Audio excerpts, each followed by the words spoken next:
कि रख हौसला वो मंजर भी आएगा, प्यासे के पास चलकर समंदर भी आएगा, थक कर ना बैठे मंजिल के मुसाफिर, मंजिल भी मिलेगी और मिलने का मजा भी आएगा। नमस्ते दोस्तों, जोहार, मैं निमेश सर आप सभी का अभिषेक चक्रवर्ती यूट्यूब चैनल में हार्दिक स्वागत करता हूं। क्लास 12 के स्टूडेंट्स के डिमांड को देखते हुए 13 और 14 फरवरी को होने वाले इंग्लिश कोर के एग्जाम के लिए viral top 5 exam related important subjective type questions बताने वाला हूं दोस्तों, वो भी फुल एक्सप्लेनेशन के साथ एकदम बारीकी से अच्छे से। ये सारे के सारे क्वेश्चन जैक की तरफ से ऑलरेडी पूछे जाने वाले मोस्ट रिपीटेड क्वेश्चंस है, तो शुरू से अंत तक इस वीडियो में बने रहना है। और जो भी स्टूडेंट्स अभी तक इस चैनल को सब्सक्राइब नहीं किए जल्द सब्सक्राइब कर लीजिए ताकि एक एक नोटिफिकेशन सबसे पहले आप तक पहुंचे। तो चलिए दोस्तों, जल्दी से वीडियो को लाइक कीजिए और जमकर अपने सारे दोस्तों भी शेयर कीजिए। तो चलिए बिना देरी के वीडियो को शुरू करते हैं। आज का पहला और इंपॉर्टेंट क्वेश्चन आप लोग देख सकते हैं, सब्जेक्टिव का बहुत डिमांड था, तो चलिए आज से जो है सब्जेक्टिव वीडियोस अपलोड होना शुरू हो गया है। ठीक है, ये जो पहला क्वेश्चन है, kids says that nature's beauty make us happy, list the things of beauty mention in the poem. ये जो किड्स है यानी जॉन किड्स, आप सही पता है ये थिंग ऑफ ब्यूटी पोएम पढ़े होंगे, तो उसमें जो कवि है जॉन किड्स, वो कहते हैं कि प्रकृति की सुंदरता हमें खुश करती है। क्या करती है? हमें खुश करती है, हैप्पी फील करवाती है। कविता में जो जो मेंशन है, जो जो थिंग्स ऑफ ब्यूटी मेंशन है, उसको लिखना है। ठीक है, ये क्वेश्चन जैक की तरफ से 2013-2023 में पूछा गया और भी बहुत बार पूछा गया है। उसका जो एक क्वेश्चन है जिसका आंसर एक ही होगा। ठीक है, ये क्वेश्चन आप लोग देख लीजिए, साइंस एंड कॉमर्स वाले बच्चे से ये क्वेश्चन पूछा जाता है कि नेम द थिंग्स ऑफ, ये जो क्वेश्चन है ये आर्ट्स की तरफ से पूछा जाता है, ये साइंस एंड कॉमर्स वाले बच्चों से पूछा जाता है। यानी देखिए कैसा घुमाया जाता है, आंसर एक ही होगा। ठीक है, कि name the things of nature that are constant source of beauty, यानी प्रकृति की उन चीजों का नाम बताइए जो क्या है, सोर्स ऑफ ब्यूटी है, यानी सौंदर्य का निरंतर क्या है, स्रोत है। ठीक है, तो चलिए इसका परफेक्ट आंसर आप लोग देख सकते हैं, बस याद कर लीजिएगा, एवरी लिटिल और बिग थिंग ऑफ नेचर। ठीक है, आगे आप लोगों को बताना होगा कि थिंग ऑफ ब्यूटी है क्या। तो एवरी लिटिल और big thing of nature is a thing of beauty and a source of pleasure. प्रकृति की हर छोटी से छोटी बड़ी बड़ी चीज जो है सुंदरता की चीज है और आनंद का स्रोत है। ठीक है, प्रकृति की वो लिटिल चीज हो या बिग चीज हो, ठीक है, दोनों, अगर प्रकृति का समस्त छोटी चीजें भी हो या बड़ी चीजें हो, दोनों का दोनों जो है वो क्या है, सुंदरता का चीज है और आनंद का स्रोत है। ठीक है, a few of them are moon. चलिए एग्जांपल्स देना चाहिए कि क्या क्या ए थिंग ऑफ ब्यूटी है, क्योंकि मेंशन करने बोला है ना, लिस्ट तैयार करने बोला है कि पोएम में क्या क्या मेंशन किया गया है जो थिंग ऑफ ब्यूटी है। तो पहला द मून, उसके बाद the sun, young trees and old trees, small streams with clear water, daffodil flowers, blooming musk roses, उसके बाद and the mass of ferns, all of these are things of beauty। ये सारे के सारे क्या है, ये things of beauty है।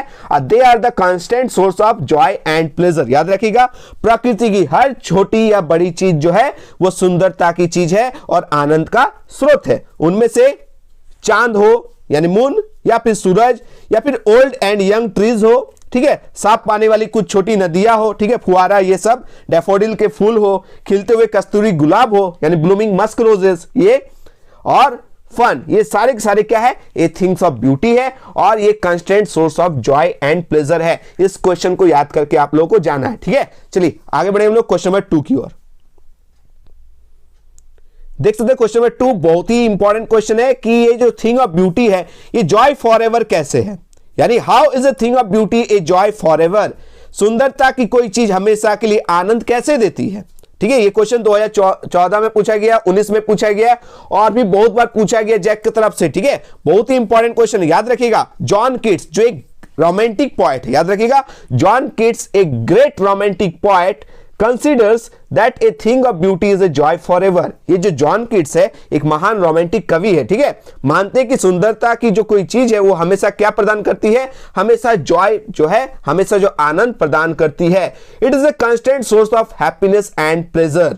ये क्या है, it is a constant source of happiness and pleasure. यह खुशी और आनंद का निरंतर क्या है, एक स्रोत है। ठीक है, it's loveliness increases every moment. हर एक पल में इसकी सुंदरता लगातार क्या होती है, बढ़ती जाती है, बढ़ती जाती है, बढ़ती जाती है, यानी घटती नहीं है। Clear, a thing of beauty is never devalued. इसका वैल्यू कभी भी घटता नहीं है। याद रखिएगा, सुंदरता का कोई भी चीज हो वो कभी भी जो है कम नहीं होता है, उसका वैल्यू कभी भी घटता नहीं है। It never passes into nothingness, याद रखिएगा ये कभी भी शून्यता की ओर नहीं जाती है। इट गिव्स अस पीस, अगर आप प्रकृति के साथ रहिएगा ना तो आपको शांति मिलेगा, पीस मिलेगा। And A sleep of full of sweet dreams, और क्या मिलेगा, हमें शांति भी मिलेगा और मीठे सपनों से भरी नींद भी जो है मिलेगी। ठीक है, याद रखिएगा जब आदमी परेशान रहता है तो उसे पहाड़ों में, नदियों के पास, झरनों के पास जाना चाहिए। कहां, नेचर में जाना चाहिए। तो क्या मिलता है, एक अद्भुत पीस यानी शांति मिलती है। ठीक है, ये कवि जो है जॉन कीट्स बताते हैं, जो एक ग्रेट रोमांटिक पोएट है। क्लियर, याद कर लीजिएगा। आगे बढ़ते हम लोग क्वेश्चन नंबर 3 की ओर। चलिए ये क्वेश्चन आप लोग देख लीजिए, आर्ट्स हो चाहे कॉमर्स वाले बच्चे हो चाहे साइंस वाले बच्चे हो, ये सारे क्वेश्चंस को देख लीजिएगा, बस एक ही आंसर देना है। ठीक है, और ये जो तीनों क्वेश्चंस है ना, ये घूम घूम के आता है। ठीक है, साइंस एंड कॉमर्स वालों से भी पूछा जाता है और आर्ट्स वाले बच्चों से भी पूछा जाता है। तो ये तीनों क्वेश्चंस को अच्छे से समझिएगा, आंसर एक ही याद करना है। ठीक है, क्वेश्चन क्या है कि what surprise little Franz when he went to school that day. आप सभी समझ सकते हैं, द लास्ट लेसन का ये क्वेश्चन है। ठीक है, उस दिन स्कूल जाते समय छोटे जो फ्रांज है, लिटिल फ्रांज जो है, वो आश्चर्य क्यों हुआ था, तो आप सही पता होना चाहिए। उस दिन जब स्कूल गया था वो, तो लास्ट बेंचेस में क्या देखा, विलेज एल्डर्स बैठा हुआ था।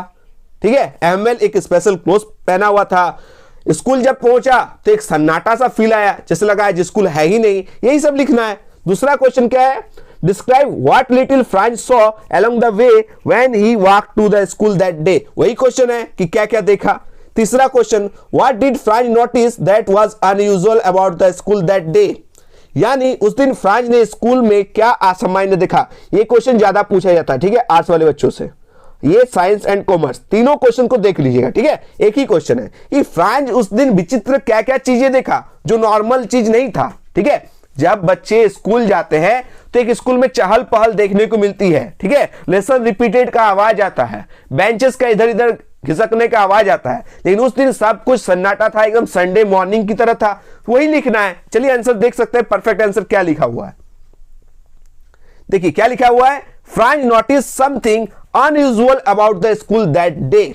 फ्रांज ने उस दिन कुछ असामान्य चीजें देख लिया। क्या क्या चीजें देखा भाई, usually there was a great hustle and bustle in the school during morning hours. याद रखिएगा क्या होता है, आमतौर पर जब आप लोग स्कूल पहुंचिएगा तो सुबह के समय जो है स्कूल में चहल पहल दिखाई देती है। ठीक है, हसल एंड बसल मतलब चहल और पहल दिखाई देती है। बट ऑन दैट डे, लेकिन उस दिन, everything was silent like a Sunday morning. लेकिन उस दिन की जो है, उस दिन जो है पूरा तरह से एकदम सन्नाटा था। जैसे आप स्कूल चल जाइए कभी संडे में, कभी संडे मॉर्निंग में आप लोग स्कूल चल जाइएगा। संडे आप सभी पता है क्या होता है, छुट्टी का दिन होता है ना, उसी तरह फील आ रहा था, कुछ भी आवाज नहीं आ रहा था। ठीक है, आगे आप लोग देख सकते हैं क्या लिखा हुआ है, but the thing that surprise Franz most was to see village elders on the back benches.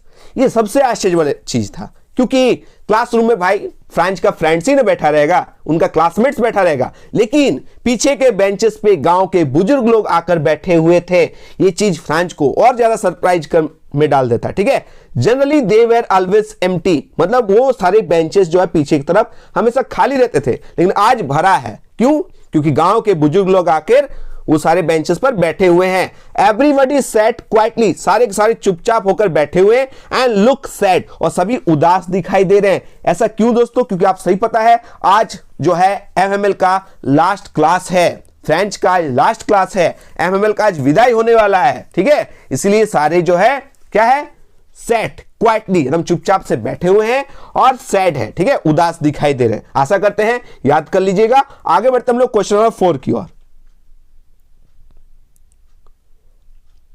चलिए ये जो क्वेश्चन देख सकते हैं 2012, 13, 20 बहुत ज्यादा ये रिपीटेड क्वेश्चन होता है। ठीक है, डीप वाटर से ये क्वेश्चन है कि how did Douglas overcome his fear of water. ये डगलस है जो पानी से बहुत डरता था। इनके साथ 2 घटना हो चुका था। YMCA स्विमिंग पूल याद है, और एक बार अपने पापा के साथ जब कैलिफोर्निया बीच गए थे तब एक बार डूब गया था। YMCA स्विमिंग पूल गया था तो एक 18 साल का लड़का उठा के इसको फेंक दिया था, उसमें डूब गया। तो बेचारा जो डूबा ना, इतना डर गया था कि ये जो क्वेश्चन पूछा गया है कि how did Douglas overcome his fear of water, ये जो डगलस ने पानी के डर पर कैसे काबू पाया, ये क्वेश्चन पूछा गया है जैक वाले ने 2012 में, 13 में, 20 में। चलिए इसका परफेक्ट आंसर एक एक लाइन करके हम लोग समझेंगे अच्छे से, ठीक है। ये थोड़ा लॉन्ग है, ठीक है, याद कर लीजिएगा। The fear that develop in the YMCA swimming pool stay with Douglas for years, जो डर उसे YMCA स्विमिंग पूल में मिला था ना, वो सालों तक उनके दिमाग में था, उस डर से वो बाहर नहीं निकल पा रहा था, ठीक है। Due to the fear of water he left fishing, boating and swimming, इस डर के वजह से वो क्या क्या छोड़ दिया था, फिशिंग करना यानी मछली पकड़ना छोड़ दिया था, बोट में चढ़ना छोड़ दिया था, स्विमिंग छोड़ दिया था, ठीक है, स्विमिंग आता भी नहीं था। Lastly he decided to learn how to swim, last में वो क्या डिसाइड करता है, आखिरकार उसने तैरना सीखने का फैसला लेता है। और कैसे, वो एक इंस्ट्रक्टर को हायर करता है, याद रखिएगा, ही अपॉइंटेड एन इंस्ट्रक्टर, एक इंस्ट्रक्टर यानी एक ट्रेनर को जो है अपॉइंट करता है जो उसको सिखाने आएगा, ठीक है। He went to a pool, एक पूल में जाता है, एक स्विमिंग पूल में जाता है, and practice 5 days a week an hour each day, याद रखिएगा ये ऑब्जेक्टिव में पूछा जाता है, ठीक है। सप्ताह में 5 दिन सीखता है, प्रत्येक दिन 1-1 घंटा करके वो प्रैक्टिस करता है यानी सीखता है, ठीक है।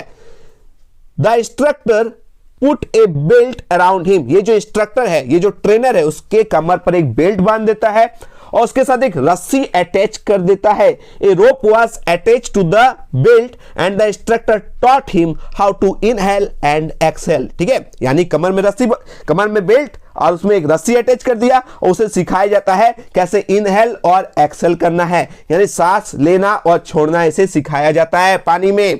With in 3 months he become a perfect swimmer, याद रखिएगा 3 महीना के अंदर में ये परफेक्ट स्विमर बन जाता है, याद रखिएगा 3 महीने के भीतर वो एक बेहतरीन जो है स्विमर बन जाता है। But when he was alone, अब जो बात है ना, देखिए पढ़ तो आप लोग लिए, सारे बच्चे एकदम तैयारी कर लिए, 3 महीने से एकदम रगड़ कर आप लोग पढ़े, लेकिन एग्जाम वाले दिन जो है डर लगता है ना, तो उस डर को कैसे खत्म करना है, बेस्ट एग्जाम में आप लोग को लिखना होगा, तब ना आपका डर खत्म होगा, यानी एग्जाम देना जरूरी है। तो ये जब अकेला रहता है तब तो डरता है, तो इस डर को खत्म करने के लिए वो क्या करता है, आप लोगों को मैंने अच्छे से समझाया है। But when he was alone at the pool the old fear return, जब वो अकेले जो स्विमिंग पूल में रहता है ना, तो उसका जो पुराना जाना पहचाना जो डर था वो वापस आ जाता है। इसलिए वो क्या करता है, एक दिन मैंने बताया था ना, माउंटेन ड्यू पीता है। क्या करता है, माउंटेन ड्यू पीता है। Lastly he went to the lake Wentworth and dive off a duck at Tricks Island, ये क्या करता है, ट्रिक्स आइलैंड पे चढ़ता है और वहां से एक लेक वेंटवर्थ जो है झील है उसमें छलांग लगाता है। ही स्वम 2 miles अक्रॉस द लेक, इसमें वो 2 माइल्स तक तैरता है। And the fear didn't return, उसके बाद जो उसका डर जो है वो खत्म हो जाता है और वापस आता नहीं है। In this way he finally overcome his fear of water, इस तरह उसने आखिरकार पानी के डर पर क्या कर लिया, काबू पा ही लिया, ठीक है। जब आप लोग भी एग्जाम दे दीजिएगा, अच्छे से एग्जाम दे दीजिएगा, तो आपका भी डर क्या हो जाएगा, खत्म हो जाएगा, ठीक है। चलिए आज का लास्ट और अंतिम क्वेश्चन देखेंगे, क्वेश्चन नंबर 5, जो बहुत ही इंपॉर्टेंट क्वेश्चन है कि what are the hazards of working in the glass bangle industry. आप सभी समझ सकते हैं, आप लोग पढ़े होंगे लॉस्ट स्प्रिंग वाले चैप्टर, ठीक है, जिसमें मुकेश के बारे में मैंने अच्छे से आप लोगों को पढ़ाया था ना, उसी से ये क्वेश्चन पूछा गया है, ठीक है। फिरोजाबाद, आप सभी पता होना चाहिए फिरोजाबाद जो जगह था, ठीक है।